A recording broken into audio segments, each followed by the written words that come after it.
Thank you very much. Thank you for the chairman for bringing us here, and thank you, Ranking Member Neal, and also thank you to my colleague Nicole Maliotakis for hosting us here. Nicole was part of our special Farm Bureau event when we were in the New York State Legislature, Adopt a New York City Legislator, where we brought her to upstate New York to visit a farm, to see what it's like to grow up on the farm. And so that's why I'm just so excited and glad to be in Staten Island for my first time.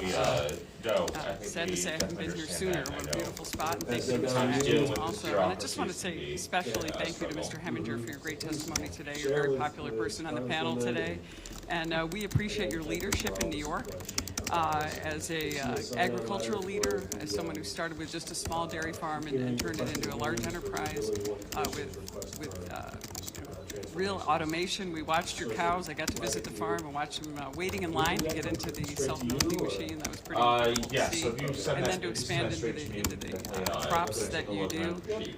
We're grateful that your family's still part of this business. I think that's so important to highlight your family as part of all of this. You're still involved. You're devoted to New York State.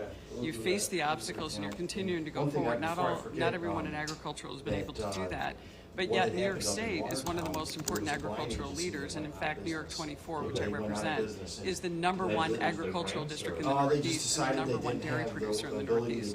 People find that incredible to believe, but I know Ms. Maliotakis knows all about that because she's now been to upstate New York and toured around and just to see how beautiful it is and how wonderful our soil is, something you talked about, the importance of soil, water, the great resources we have, and yet we have a government that makes it difficult sometimes for us to operate. So at your business, though, I saw a lot of great workers who were grateful to you, grateful to your leadership, a lot of very happy cows. Seemed they enjoyed a good atmosphere, good weather conditions, good nutrition, and that's the secret to producing. I also wanted to just say your leadership in not just your family but everyone, and I wanted to just say you have this expression which I actually wrote. I took a picture of it when I was at your firm, and I could see it in your employees, your family, your happy cows, and Hemdale Farms has this thing called Cow Tales, and the C stands for can-do attitude, the O for ownership, and everyone has an ownership of the business, including your great employees that are foreign workers in some cases. Winners having fun, and everybody was obviously having fun, especially the cows. Teamwork, accepting change, which you've been through in order to survive in New York. It's a tough place to be.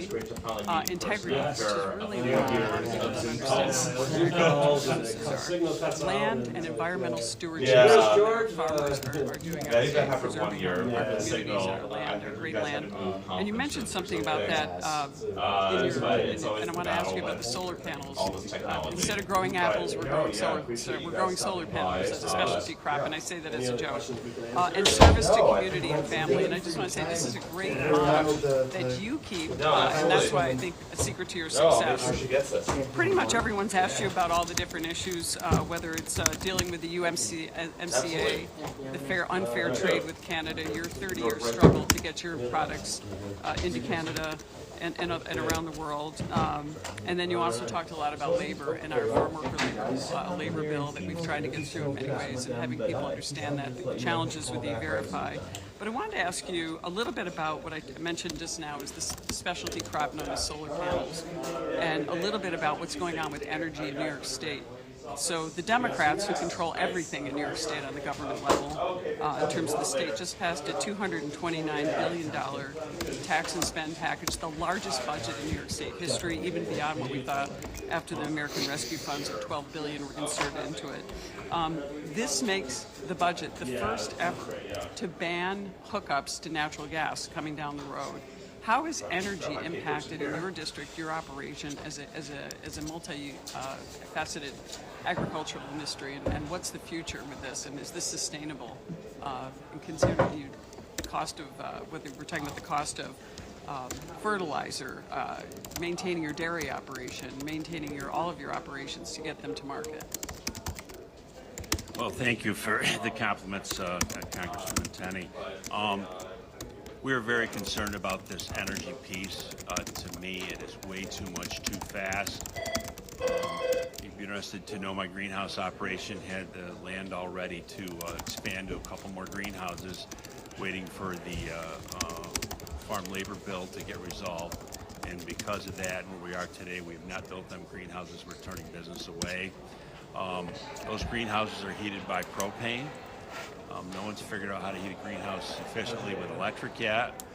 And we dry the corn. We have to feed the cows in the winter for grain.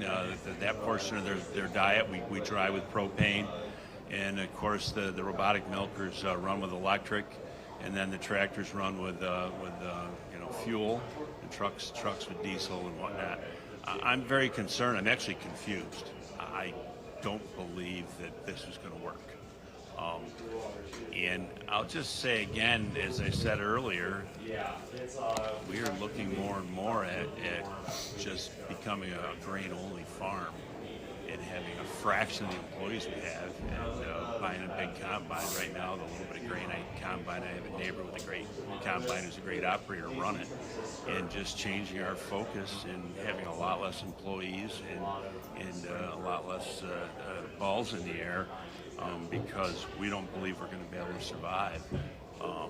My friends in the fruit business, apple harvest in particular, is their number one cost. Labor is over half their expense in an apple farm, and they're seriously going to bulldoze their trees out and put in solar panels. In Western New York near Batavia, there's a 400 or 500 acre area of beautiful vegetable ground, farmland that's being developed into solar right now. I'm all pro solar, but I believe my children or my grandchildren's generations will say, what were they thinking, letting some of the best farmland in the world have all these solar panels on it? I'm all pro solar.